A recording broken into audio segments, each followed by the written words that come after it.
স্বাগত দীপ্ত সংবাদে আপনাদের সাথে আছি আমি আনোয়ারুল আলম। শুরুতে জানাবো সংবাদ শিরোনাম। আওয়ামী লীগ আগামী জাতীয় নির্বাচনে অংশ নিতে পারবে না জানালেন প্রধান উপদেষ্টা।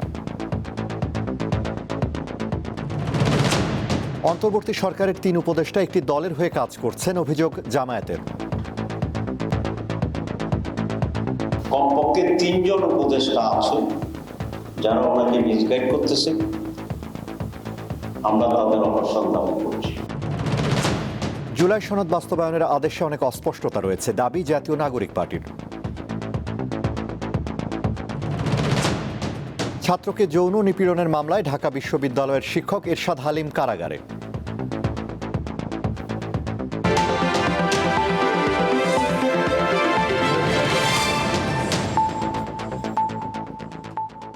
এবারে বিস্তারিত।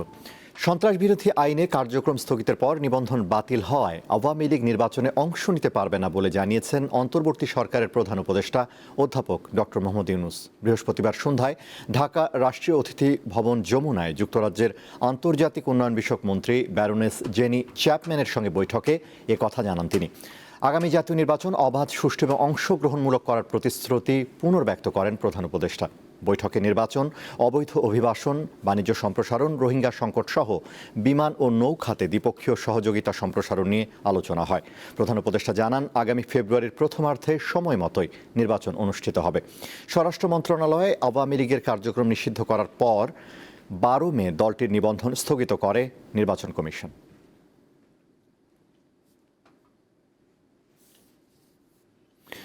অন্তর্বর্তী সরকার এখন আর নিরপেক্ষ নেই বলে অভিযোগ করলেন জামায়াতে ইসলামীর নায়েবে আমির সৈয়দ আবদুল্লাহ মোহাম্মদ তাহের। 3 জন উপদেষ্টা একটি দলের হয়ে কাজ করছেন বলেও অভিযোগ করেন তিনি। একই দিনে গণভোট ও জাতীয় নির্বাচনের আয়োজনকে ফাঁদ বলে দাবি করেন জামায়াতের এই নেতা। জাতির উদ্দেশ্যে প্রধান উপদেষ্টার ভাষণের উপর ইসলামপন্থী 8 দলের প্রতিক্রিয়া জানাতে শুক্রবার সকালে যৌথ সংবাদ সম্মেলনের আয়োজন করা হয়। রাজধানীর মগবাজারে আল ফালা মিলনায়তনে সংবাদ সম্মেলনে কথা বলেন জামায়াতে ইসলামীর নায়েবে আমির। তিনি বলেন, সরকার বিএনপির দাবির কাছে নতি স্বীকার করে জাতীয় নির্বাচন ও গণভোট একদিনেই করতে চায়, যা গণভোটকে গুরুত্বহীন করে দিবে। সরকার তাদের এই দাবির প্রতিও নতি স্বীকার করে গণভোট এবং জাতীয় ভোটকে একই দিনেই করার ব্যাপারে সিদ্ধান্ত ঘোষণা করছে। সংস্কারের যে ইস্যুটি আছে না, সেটি সেদিন গুরুত্বহীন হয়ে যাবে। প্রত্যেকটি দল তার স্বসমার্গায় নিজ দলের পক্ষে জনমত ভোট পাওয়ার জন্যই সেদিন তার সম্পূর্ণ মনোযোগী হবে। সুষ্ঠু নির্বাচন আয়োজনে জাতীয় নির্বাচনের আগেই গণভোট এবং 3 জন উপদেষ্টাকে অপসারণের দাবি জানান তিনি। অনতিবিলম্বে আলাদাভাবে গণভোট করার তারিখ উনি ঘোষণা করবেন, এটা আমরা আশা করি। কমপক্ষে 3 জন উপদেষ্টা আছে যারা ওনাকে মিসগাইড করতেছে, আমরা তাদের অপসারণ দাবি করছি। বর্তমান সরকার এখন আর নিরপেক্ষ নয় মন্তব্য করে তাহের বলেন, সুকৌশলে নির্বাচনকে বিতর্কিত করার চেষ্টা চলছে। আজকে জাতির কাছে এটা প্রতিমান হয় যে এই সরকার এখন আর নিরপেক্ষ সরকার নয়।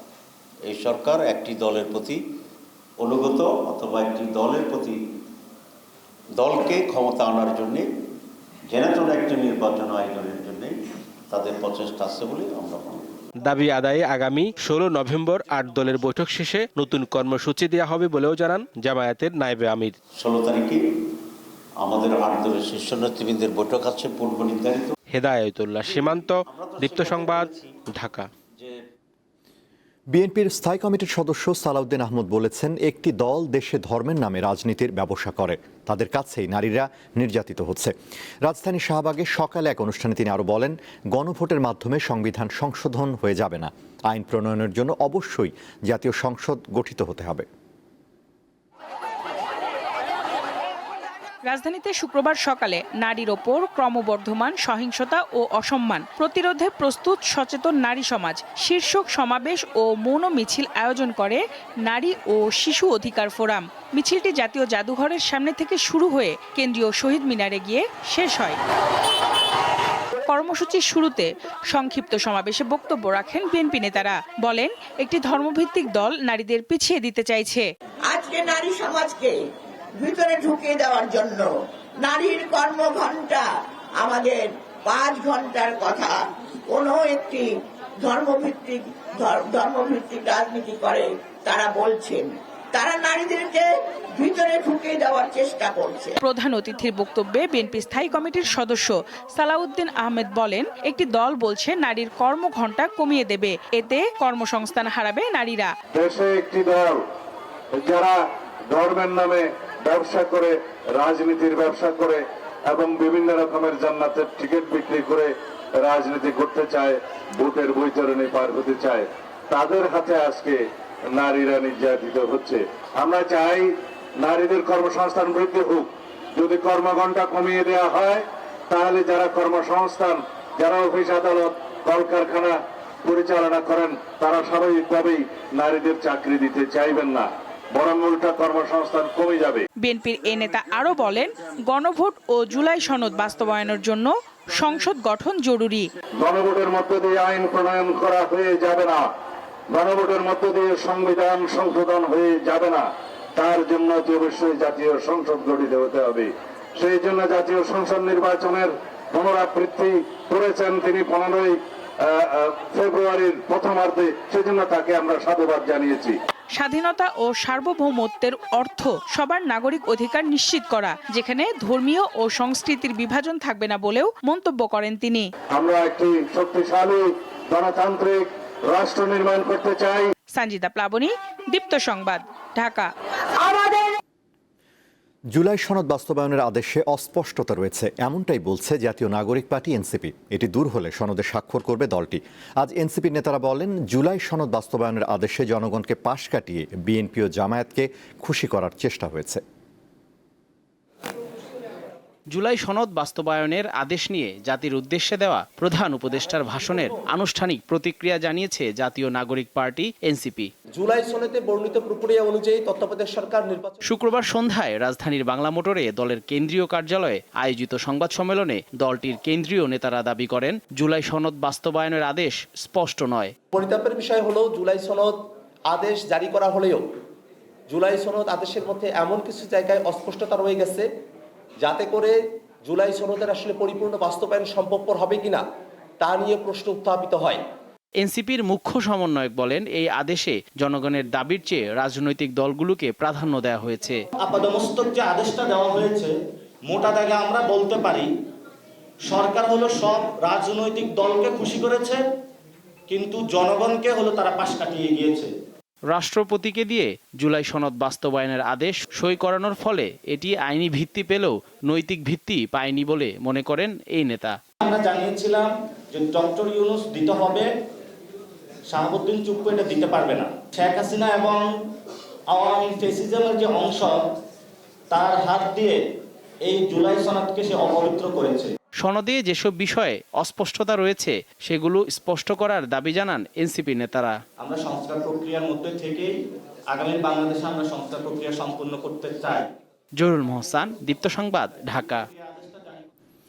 ভারত যাচ্ছেন জাতীয় নিরাপত্তা উপদেষ্টা খলিলুর রহমান। নয়াদিল্লিতে 19 ও 20 নভেম্বর হতে যাওয়া কলম্বো সিকিউরিটি কনক্লেভের 7ম জাতীয় নিরাপত্তা উপদেষ্টাদের সম্মেলনে বাংলাদেশ প্রতিনিধি দলের নেতৃত্ব দেবেন তিনি। ভারতের জাতীয় নিরাপত্তা উপদেষ্টা অজিত দোভাল এই আঞ্চলিক ফোরামের সম্মেলনে অংশ নেওয়ার জন্য খলিলুর রহমানকে আমন্ত্রণ জানিয়েছেন। আজ প্রধান উপদেষ্টার কার্যালয়ে এক সংবাদ বিজ্ঞপ্তিতে এ তথ্য জানিয়েছে।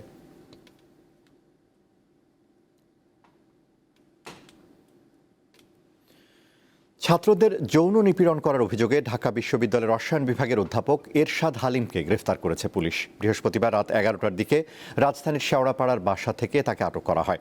পরে রাতেই ভুক্তভোগী এক শিক্ষার্থী ওই শিক্ষকের বিরুদ্ধে যৌন নিপীড়ন ও মারধরের অভিযোগে মিরপুর মডেল থানায় মামলা করেন। সেই মামলায় আজ অধ্যাপক এরশাদ হালিমকে কারাগারে পাঠিয়েছে ঢাকার মেট্রোপলিটন ম্যাজিস্ট্রেট আদালত। এই শিক্ষকের বিরুদ্ধে গত রাতে টিএসসিতে সংবাদ সম্মেলন করেন কয়েকজন শিক্ষার্থী। তারা অবিলম্বে অধ্যাপক এরশাদ হালিমকে আইনের আওতায় আনার দাবি জানান। তাকে বিশ্ববিদ্যালয় থেকে স্থায়ীভাবে বহিষ্কারের দাবি জানানো হয় সংবাদ সম্মেলনে।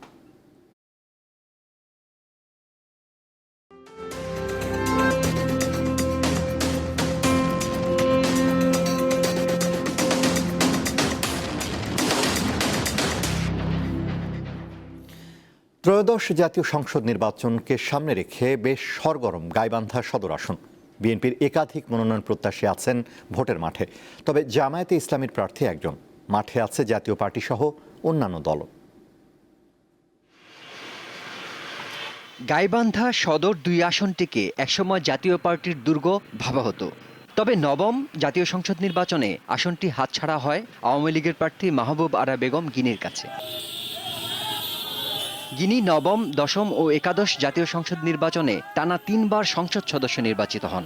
এরপর দ্বাদশ জাতীয় সংসদ নির্বাচনে দলীয় সিদ্ধান্ত অনুযায়ী মহাজোটে থাকা জাতীয় পার্টিকে এই আসনটি ছেড়ে দিতে প্রার্থিতা প্রত্যাহার করে নেয় গিনি।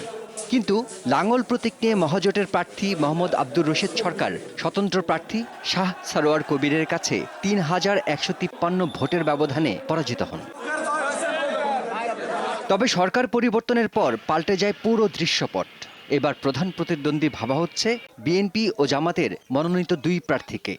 এই 2 দল ছাড়াও গণ অধিকার পরিষদ, এনসিপি, ইসলামী আন্দোলনের প্রার্থীরা কাজ করছেন মাঠে। অন্যদিকে ভোটের সমীকরণের দিকে তাকিয়ে আছে জাতীয় পার্টি। কিন্তু কি ভাবছেন এই এলাকার ভোটাররা? দেশের উন্নয়ন করবে, দেশে ভালো করবে, সবকিছুর দাম কমে দিবে। মানুষের প্রত্যাশা যে এখানে একটা মেডিকেল কলেজ স্থাপন হবে, গাইবান্ধাবাসীর প্রত্যাশা এখানে একটা কৃষি বিশ্ববিদ্যালয় হবে। দুর্নীতি না করে, সাধারণ মানুষের ক্ষতি না করে, এরকম একজন মানুষ। দুনিয়া বাঁচে দেখতে গেলে আমাদের কষ্ট করে খেতে হবে। আমাদের যে সরকারের যে পণ্যগুলোর দাম কম রাখবে, মনে করবো যে না, এই সরকারে আমাদের প্রয়োজন বারবার। দাম বেশি, ওই দাম কি আর আমার করে খাওয়া যাবে? আমার যে 2 পয়সা কম পাবো সেই সরকার আমরা নেবো। আমাদের যে গ্রামীণ অবকাঠামো যেগুলো আছে, কাঁচা রাস্তা পাকা করুন, এগুলো যারা করবো আমরা তাদেরকেই ভোট দিব। দেশে কিলে কিলে ডাঙ্গাডাঙ্গি ফাটাফাটি না থাকে, উন্নয়ন হবে, এটা আমরা চাই। এবার আসনটিতে জয় পেতে ভোটারদের দ্বারে দ্বারে ঘুরছেন বিএনপি মনোনীত প্রার্থী। যদি এমপি নির্বাচিত হই, আমরা এখানে জনগণের স্বার্থের জন্য হব, এলাকার উন্নয়নের জন্য হব, এবং যে সমস্ত প্রয়োজনীয়, যেমন শিক্ষা খাত, স্বাস্থ্য খাত, তারপরে যোগাযোগ ব্যবস্থা, বেকার সমস্যা সমাধান, নদী ভাঙন রোধ, এই সমস্ত বিষয়ে আমরা পদক্ষেপ নেব। তবে প্রথমবারের মতো এই আসনটিতে জয় পেতে আগে থেকেই 8 ঘাট বেঁধে মাঠে নেমেছে জামায়াত ইসলামী। এরই মধ্যে একক প্রার্থী হিসেবে নাম ঘোষণা করা হয়েছে গাইবান্ধা সদর উপজেলা পরিষদের সাবেক চেয়ারম্যান ও জেলা জামায়াতের আমির মোহাম্মদ আব্দুল করিমকে। জাতি নতুন করে স্বপ্ন দেখতেছে, নতুন বাংলাদেশ, একটা বৈষম্যহীন বাংলাদেশ, মানবিক বাংলাদেশ দেখতে চায়। এজন্য জনগণ আশা করে যে অতীতে যে দলগুলো ক্ষমতায় ছিল তাদেরকে দেখা হয়েছে, এবার জামাত ইসলামী দলগুলোকে দেখবে, এটাই জনগণ আশা। এরই মধ্যে গণসংযোগ ও উঠান বৈঠক সহ নানা রকম প্রচার প্রচারণায় ব্যস্ত সময় পার করছেন 13টি ইউনিয়ন ও 1 পৌরসভা নিয়ে গঠিত গাইবান্ধা 2 আসনের মনোনয়ন প্রত্যাশীরা। শিমুল বাশার, দীপ্ত বার্তাকক্ষ। দেশের জনসংখ্যার অর্ধেক নারী, তাই তাদের বাদ দিয়ে উন্নয়নের চিন্তা করলে ভুল হবে বললেন সেনাপ্রধান জেনারেল ওয়াকারুজ্জামান। সকালে জয়পুরহাট গার্লস ক্যাডেট কলেজে পুনর্মিলনী অনুষ্ঠানে অংশ নিয়ে তিনি কথা বলেন। সেনাপ্রধান বলেন, দেশের উন্নয়নের স্বার্থে নারীদের দক্ষভাবে গড়ে তুলতে হবে। প্রাক্তন ক্যাডেটদের উদ্দেশ্যে তিনি বলেন, সবার আগে ভালো মানুষ হতে হবে, নীতি নৈতিকতার সাথে দেশের জন্য কাজ করতে হবে। অনুষ্ঠানে প্রাক্তন ক্যাডেট সহ প্রশাসনিক কর্মকর্তারা উপস্থিত ছিলেন। আমরা অনেক মেডিকেল কলেজ চালাচ্ছি, অনেক ইউনিভার্সিটি চালাচ্ছি, সেখানে জেনারেল ইউনিভার্সিটি থেকে শুরু করে সায়েন্স রিলেটেড ইউনিভার্সিটি আমরা চালাচ্ছি, এবং দেশ এবং জাতি গঠনে, সমাজ গঠনে ভূমিকা রেখে চলেছি। এটা উত্তরোত্তর আরো বৃদ্ধি পাবে, এবং আমরা ইনশাআল্লাহ দেখতে পাবো উত্তরোত্তর ভবিষ্যতেও এ ধরনের সমাজ গঠনে আমরা কাজ করে যাব। তিস্তা মহাপরিকল্পনা দ্রুত বাস্তবায়নের দাবি জানিয়েছে লালমনিরহাট জেলা সমিতি। সকালে জাতীয় সংসদ ভবনের দক্ষিণ প্লাজার সামনে জাগো বাহে তিস্তা বাঁচাই শিরোনামে মানববন্ধনে সরকারের কাছে দাবি জানানো হয়। মানববন্ধনে বক্তারা বলেন, তিস্তা নদী উত্তরাঞ্চলের কৃষি, অর্থনীতি ও পরিবেশের প্রাণ। ভারতের একতরফা পানি প্রত্যাহার ও বাঁধ নির্মাণের কারণে তিস্তা এখন বিলুপ্তির পথে। মানববন্ধনে চুক্তি বাস্তবায়ন, নদী খনন ও পুনর্বাসন সহ তিস্তা মহাপরিকল্পনা দ্রুত বাস্তবায়নের দাবি জানানো হয়। তিস্তা রক্ষায় রাজনৈতিক দলমত নির্বিশেষে সকলকে ঐক্যবদ্ধ হওয়ার আহ্বান জানান জাগো বাহে তিস্তা নদী রক্ষা আন্দোলনের প্রধান সমন্বয়ক ও বিএনপির সাংগঠনিক সম্পাদক আসাদুল হাবিব দুলু।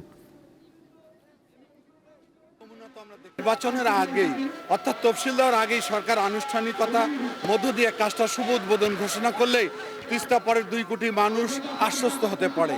আমাদের দাবি ওটাই যে গড়িমসি না করে কাজের শুভ উদ্বোধন ঘোষণা করা হোক। পরবর্তীতে যেই সরকার আসুক, নির্বাচিত সরকার, তারা এই কাজের ধারাবাহিকতা রাখা। ভোলার গ্যাস ব্যবহার করে সেখানে সার কারখানা নির্মাণের সম্ভাব্যতা যাচাইয়ে দুটি গুরুত্বপূর্ণ স্থান পরিদর্শন করেছেন ৩ উপদেষ্টা। দুপুরে শিল্প, গৃহায়ন ও গণপূর্ত উপদেষ্টা আদিলুর রহমান খান, বিদ্যুৎ, জ্বালানি ও খনিজ সম্পদ উপদেষ্টা মোহাম্মদ ফাউজুল কবির খান এবং বাণিজ্য উপদেষ্টা শেখ বশির উদ্দিন ভোলা সদর উপজেলার ভেদুরিয়া ফেরিঘাট এলাকা এবং বাফার গোডাউন নির্মাণস্থল পরিদর্শন করেন। এর আগে ভোরে উপদেষ্টারা বোরহানুদ্দিন উপজেলার বাপেক্সের গ্যাস ক্ষেত্র পরিদর্শন করেন। পরিদর্শন শেষে শিল্প ও গণপূর্ত মন্ত্রণালয়ের উপদেষ্টা আদিলুর রহমান খান সাংবাদিকদের বলেন, ভোলায় পর্যাপ্ত গ্যাস রয়েছে। দেশের কাজে এই গ্যাস কাজে লাগাতে সেখানে একটি ইউরিয়া সার কারখানা স্থাপনের সম্ভাব্যতা যাচাই চলছে। এই গ্যাসকে আমরা কিভাবে দেশের কাজে লাগাতে পারি, আমরা গ্যাসের থেকে সার প্রস্তুত করতে পারি, এই জন্য একটা ফ্যাক্টরি করা যায় কিনা এবং সেটার ফিজিবিলিটি প্রশ্ন, এটা দেখা। রাজধানীর বাজারে পেঁয়াজের দাম এখনও ১০০ টাকার উপরে। সপ্তাহের ব্যবধানে কাঁচা মরিচের দাম বেড়েছে কেজি প্রতি ৪০ টাকা পর্যন্ত। পণ্য পরিবহনের অজুহাতে সবজির দামও বেড়ে গেছে কিছুটা। রাজধানীতে পেঁয়াজের দামের সেঞ্চুরিতে বিপাকে ক্রেতা, কারণ বাজারে এর দাম এখনো ১১০ থেকে 120 টাকার মধ্যে। পেঁয়াজের দাম 2 সপ্তাহ আগে যেমন 80 টাকা ছিল, এটা বাজার মনিটরিং না করার কারণে কিন্তু দাম 110 টাকা 20 টাকা কেজি পেঁয়াজের দাম হইতেছে। অথচ পেঁয়াজের কিন্তু বাজারে কিন্তু সরবরাহের অভাব নাই, মজুতের অভাব নাই, তারপরেও দাম বাড়তি। গত সপ্তাহ ছিল 120 টাকা বেচছি, 10 টাকা কমছে, না 110 টাকা বেচছে। রসুন 200 টাকা আগে যেরকম ছিল এখনো 200 টাকায় বেচতে আছে। ওঠানামার মধ্যে থাকা কাঁচামরিচের দাম শুক্রবার হঠাৎ করে গিয়ে ঠেকেছে কেজি প্রতি 140 টাকায়। গত সপ্তাহ ছিল 100 টাকা কেজি, আর এই সপ্তাহে 140 টাকা। মরিচের আমদানি কম, আমদানি বেশি হলে দাম কমে যাবে। 80 টাকার ভিতর থাকে তাহলে মোটামুটি আমাদের সাধারণ মানুষ যারা কিনে খাইতে পারবো, তাছাড়া অসম্ভব হয়ে যায় আমাদের। একদিন 600 টাকা ইনকাম হলে আমি তো চলবো কি হবে, সবকিছু মাছ টাছ নিয়ে কি চলা সম্ভব হয় না। একমাত্র আলুর দামই স্থিতিশীল। এছাড়া সব ধরনের সবজির দাম কেজিতে 20 থেকে সর্বোচ্চ 60 টাকা পর্যন্ত বেড়েছে। শীতের আগাম সবজির সরবরাহ বেশ ভালো, তারপরেও দাম অনেক বেশি বলে ক্ষোভ জানান ক্রেতারা। শীতের সবজি তো আপনার 160 টাকা হলো আপনার সিম 160 টাকা হওয়া উচিত। অ্যাভেলেবেল আপনার সব দিকে উঠতেছে। সিজন আসতে হয়তো কমবে, কিন্তু আমার মনে হয় না, কারণ অর্থনৈতিক যে চলে গেছে ওটাতে আনতে পারবেন না। সাধারণ গরিব মানুষ কি 140 টাকা দিকে সিম খাওয়া সম্ভব? ক্রেতা কম হওয়ার কারণে হলো যে দাম বেশির কারণে। বাজার ঘুরে দেখা যায় চালের দাম বাড়তি, বিশেষ করে চিকন চালের দাম বেড়েছে। সেই সাথে আমদানি করা নিত্য প্রয়োজনীয় দ্রব্যের দামও চড়া। দাম বাড়ছে আবার পোলাও চালের। শীতে তো শীতের সিজন একটু পোলাও চাল বেশি চলে, দামও বাড়াই দিছে। যে পোলাও চাল ছিল 100 টাকা, 110 টাকা, 120 টাকা। ভালো মানের পোলাও চাল 130 টাকা, প্যাকেটটা 150 টাকা। সরবরাহ ভালো আছে, দাম বাড়ছে। আমদানি করা প্রোডাক্ট কিশমিশ, আলু বোখরা, এলাচি, এগুলোর দাম আবার বাড়ছে। মাংসের মধ্যে গরু 760 ও খাসি 1200 টাকায় বিক্রি হচ্ছে। দিলশা দানি, দীপ্ত সংবাদ, ঢাকা। আন্তর্জাতিক। ভারতের নয়াদিল্লিতে আত্মঘাতী গাড়ি বিস্ফোরণের ঘটনায় মূল অভিযুক্ত ওমর মোহাম্মদ ওরফে ওমর উন নবীর কাশ্মীরের বাড়িটি গুঁড়িয়ে দেওয়া হয়েছে। শুক্রবার ভোরে দক্ষিণ কাশ্মীরের পুলওয়ামায় ওই চিকিৎসকের বাড়িটি ধ্বংস করে ভারতীয় নিরাপত্তা বাহিনী। এর আগে পেহেলগাঁওয়ে সন্ত্রাসী হামলায় জড়িতদের বিরুদ্ধেও একই ধরনের অভিযান চালানো হয়। নয়াদিল্লিতে সোমবার সন্ধ্যায় ওই আত্মঘাতী বিস্ফোরণে অন্তত 13 জন নিহত ও 20 জন আহত হয়।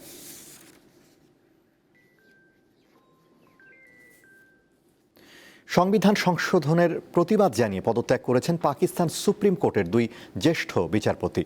27তম সাংবিধানিক সংশোধনী বিলের মাধ্যমে পাকিস্তান সুপ্রিম কোর্টের ওপর একটি নতুন ফেডারেল সাংবিধানিক আদালত গঠনের বিধান করা হয়েছে, যা বিচার বিভাগের কাঠামোয় বড় ধরনের পরিবর্তন। এরপরই বৃহস্পতিবার পদত্যাগ করেন সুপ্রিম কোর্টের বিচারপতি মনসুর আলী শাহ ও বিচারপতি আতহার মিনাল্লাহ।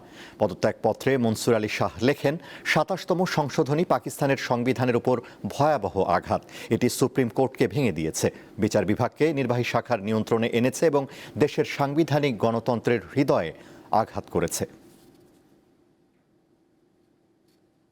যুক্তরাষ্ট্রের প্রেসিডেন্ট ডোনাল্ড ট্রাম্পের কাছে ক্ষমা চেয়েছে বিবিসি। 2024 সালে প্যানোরামা অনুষ্ঠানে প্রচারিত তথ্যচিত্রে ট্রাম্পের একটি ভাষণ ভুলভাবে সম্পাদনা করার ঘটনায় বিবিসির বিরুদ্ধে ক্ষতিপূরণের মামলার হুমকি ও ক্ষমা চাওয়ার দাবি করেন যুক্তরাষ্ট্রের প্রেসিডেন্ট। এর পরিপ্রেক্ষিতে আইনজীবীর মাধ্যমে বিবিসির কাছে চিঠিও পাঠান ট্রাম্প। শুক্রবার পর্যন্ত বেঁধে দেওয়ার সময়ের আগেই বিবিসি ক্ষমা চেয়েছে। গাজায় যুদ্ধবিরতি কার্যকরের পরও ইসরায়েলি বাহিনীর হামলায় 1 মাসে নিহত হয়েছে 242 জন ফিলিস্তিনি, আহত হয়েছে 622 জন। শুধু গাজা নয়, অধিকৃত পশ্চিম তীরেও আগ্রাসন চালাচ্ছে ইসরায়েলি বাহিনী। এদিকে গাজা থেকে আরও এক জিম্মির মরদেহ ইসরায়েলের কাছে হস্তান্তর করেছে হামাস। মরদেহ শনাক্ত করা হয়েছে বলেও জানিয়েছে তেল আবিব। সংবাদ মাধ্যম আল জাজিরা জানায়, বৃহস্পতিবারও গাজা উপত্যকার বিভিন্ন স্থানে বিমান হামলা চালিয়েছে ইসরায়েল।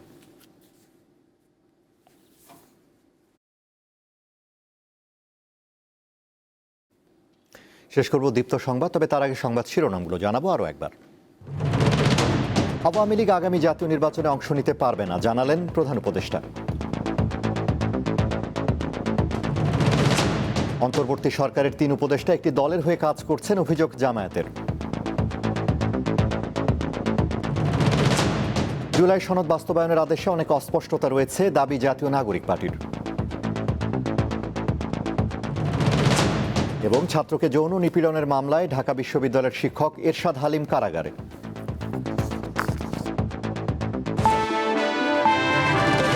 এই ছিল এখনকার মতো। এছাড়া আরও তথ্য বিনোদনের খবর পেতে যুক্ত থাকুন দীপ্তর ডিজিটাল প্ল্যাটফর্মগুলোতে। ধন্যবাদ।